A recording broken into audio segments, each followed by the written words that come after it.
ang update natin para sa lagay ng ating panahon ngayong umaga po ng July 10, 2024 na kung saan sa ngayon po kung inyong napapansin ay nagsimula na lumakas ang bugso ng habagat dyan po sa kanluran ng ating bansa at nagbabanta rin na may LPA na mabubuo anytime dyan po sa may South China Sea at posibleng maging bagyo this weekend na magpapalakas sa bugso ng habagat na banta rin po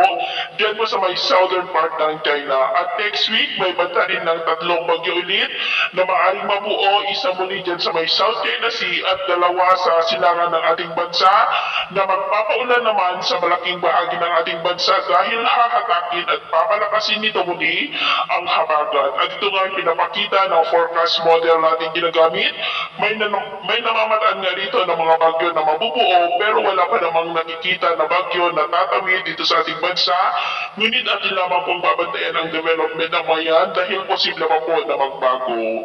Samantala, easterlies pa rin ang hangin na patuloy naman na umiihip dyan po sa silangan ng Luzon at Visayas, habang mayroon pa rin pong intertropical convergence zone na patuloy naman na nag-i-extend dyan po sa may Mindanao. At sa lagay ng ating panahon, ngayong madaling araw ay may mga isolated rain sa ilang bahagi ng Quezon, Camarines Norte, ilang bahagi ng Mimaropa, Masbate, Aklan, Iloilo, Negros, Cebu, Bohol, ilang bahagi ng Leyte, Southern Samar, at may malalakas na ulan din po sa may Sulu Archipelago at Zamboanga Peninsula, imo silang bahagi ng Lanao del Norte, Maguindanao, Sultan Kudarat, Sarangani at Tagum. At mamaya ay sisikat ang araw sa malaking bahagi ng bansa pero may chance pa rin na mawalap na kagitan with isolated rains sa may Palawan, Catanduanes, Masbate, Aklan, Samar Provinces, ilang bahagi ng Leyte, Southern Negros, Southern Cebu, Bohol, maging po sa may Sultan Kudarat at Lanao Provinces na posibleng magtuloy-tuloy ang mga isolated rains na yan sa ilang bahagi pa ng ating bansa mamayang hapon. Kaya mag-ingat po tayo sa posibleng banta pa rin ng mga pagbaha at pagguho ng lupa.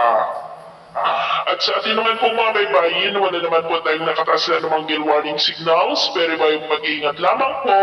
kung papalaot tayo para mas makaiwas sa mga sakunang pangkaragatan. So,